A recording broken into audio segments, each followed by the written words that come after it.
আজ বিকালে টিফিনের জন্য একটু চাউ বানাবো। তার জন্য এই সবজিগুলো কেটে ধুয়ে নিতে হবে। ধোয়া হয়ে গেছে, এবার সয়াবিনটা সিদ্ধ করে নেব। কড়াইতে তেল দিলাম, আলুটা দিয়ে দিলাম, আলুটা হালকা ভাজা ভাজা হবে। এবার বিনসগুলো দিয়ে দিলাম। বিনসটা ভাজা হয়ে গেছে, এবার গাজরটা দিলাম। পেঁয়াজটা দিয়ে দিলাম, সিদ্ধ করা সয়াবিনটাও দিয়ে দিলাম, নুন দিলাম, একটু হলুদ দিলাম, দিয়ে এবার ভাজতে থাকবো।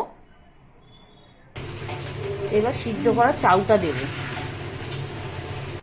চাউটা অল্প অল্প করে দিতে হবে যাতে জড়িয়ে না যায়, তাই আমি একটু একটু করে চাউ দিয়ে একটু নাড়াচাড়া করব।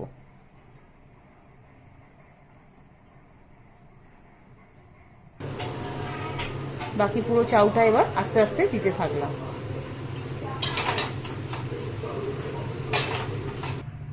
এবার এটাকে ভালো করে ভাজতে হবে। চাউটা ভালোভাবে ভাজা হয়ে গেছে, এবার আমি নামাবো। রেডি আমাদের আজ বিকালে টিফিনের চাউ।